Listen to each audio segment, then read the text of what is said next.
Ledger accounts നമുക്ക് ഒന്നുകൂടി ആവർത്തിക്കാം.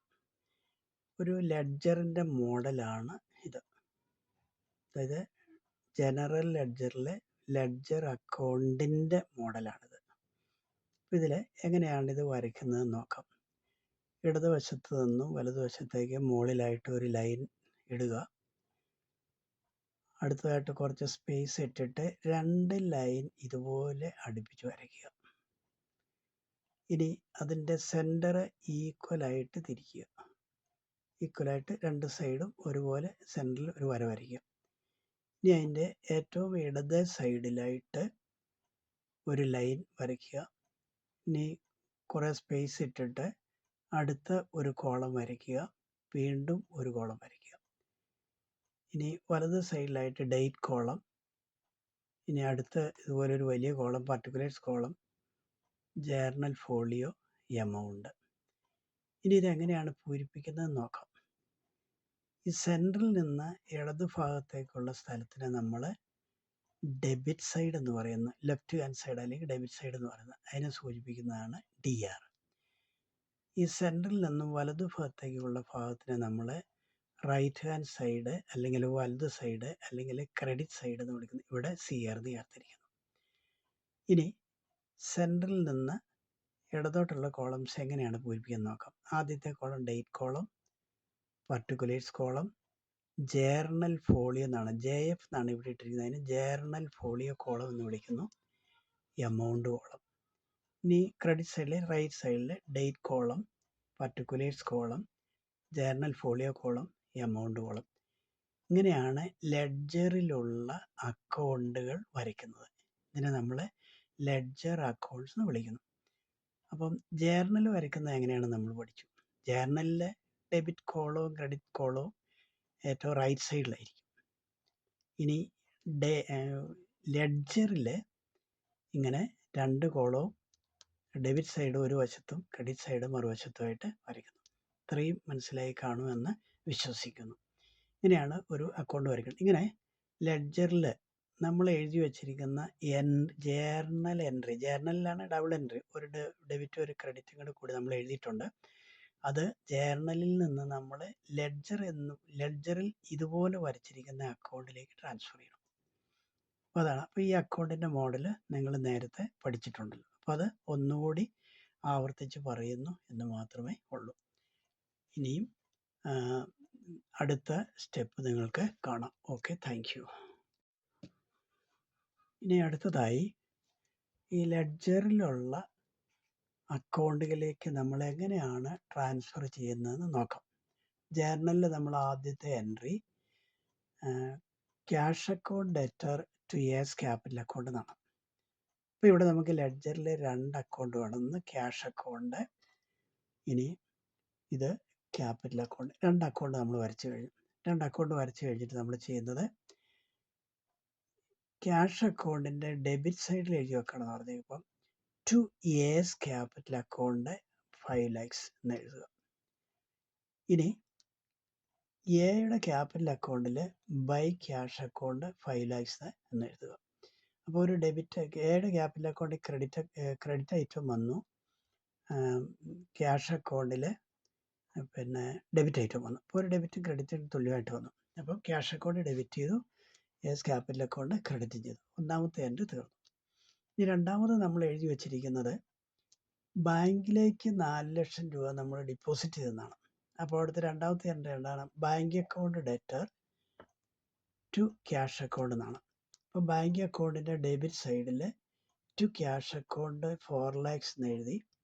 ഇനി ക്യാഷ് അക്കൗണ്ടിൻ്റെ ക്രെഡിറ്റ് സൈഡിൽ ബൈ ബാങ്ക് 4 lakhs നമ്മൾ എഴുതി വെച്ചു.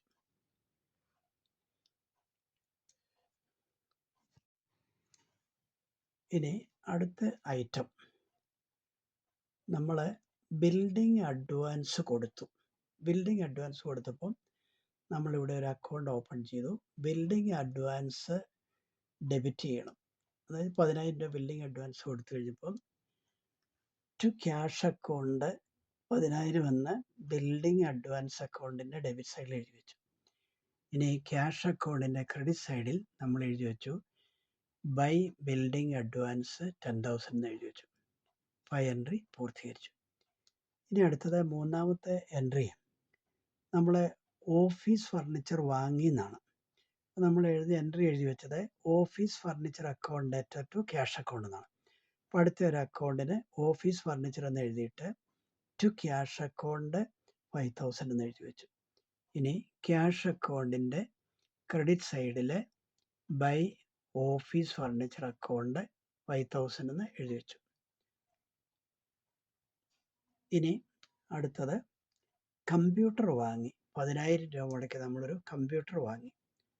കമ്പ്യൂട്ടർ വാങ്ങിക്കഴിഞ്ഞ് കഴിഞ്ഞപ്പോൾ നമ്മൾ എഴുതി വെച്ചു computer account debtor to cash account എന്നാണ്. അപ്പോൾ കമ്പ്യൂട്ടർ അക്കൗണ്ടിൻ്റെ ഡെബിറ്റ് സൈഡിൽ ടു ക്യാഷ് അക്കൗണ്ട് എന്ന് എഴുതി വെച്ചു. ഇനി ക്യാഷ് അക്കൗണ്ടിൻ്റെ ക്രെഡിറ്റ് സൈഡിൽ ബൈ കമ്പ്യൂട്ടർ അക്കൗണ്ട് എന്ന് എഴുതി വെച്ചു 10,000. ഇനി നമ്മൾ അടുത്തത് ഇൻട്രസ്റ്റ് നമുക്ക് കിട്ടി. ഇൻട്രസ്റ്റ് കിട്ടിക്കഴിഞ്ഞപ്പോൾ ഇൻട്രസ്റ്റ് അക്കൗണ്ട് ക്യാഷാണ് വന്നത്.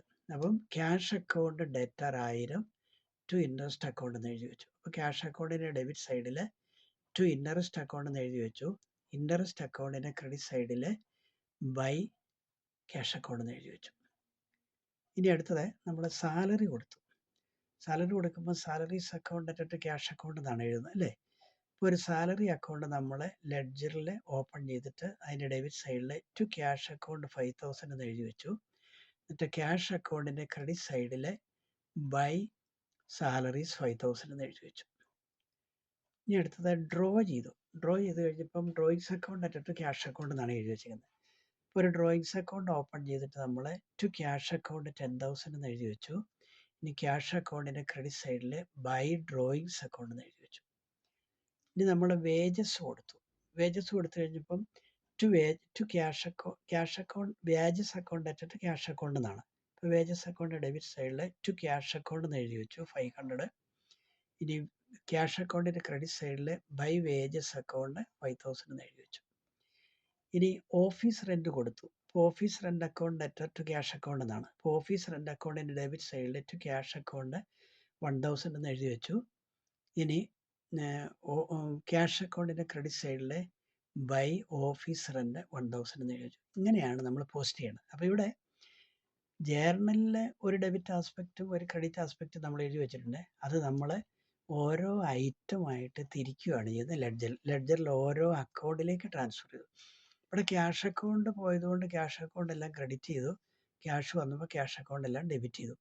ഇതിന് തുല്യമായിട്ടുള്ള എൻട്രി നേരെ ഓപ്പോസിറ്റ് ആയിട്ട് വരും. ഉദാഹരണത്തിന് എസ് ക്യാപിറ്റൽ ക്യാഷ് അക്കൗണ്ട് ഇട്ടിട്ട് എസ് ക്യാപിറ്റൽ അക്കൗണ്ട് നമ്മൾ എഴുതി വെച്ചേക്കുന്നത്.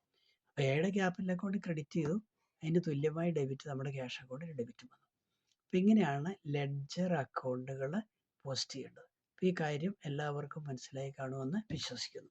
അപ്പോൾ ഇവിടെ നമ്മൾ ഒരു കാര്യം ചെയ്തിട്ടുണ്ട്, ഈ അക്കൗണ്ടുകൾ നമ്മൾ കൃത്യമായിട്ട് വരച്ചിരിക്കണം. ഇവിടെ ഇപ്പം വെറുതെ ടി ഷേപ്പിൽ ഒരു അക്കൗണ്ട് കാണിച്ചെന്ന് മാത്രമേ ഉള്ളൂ. ഇങ്ങനെ ചെയ്യരുത്.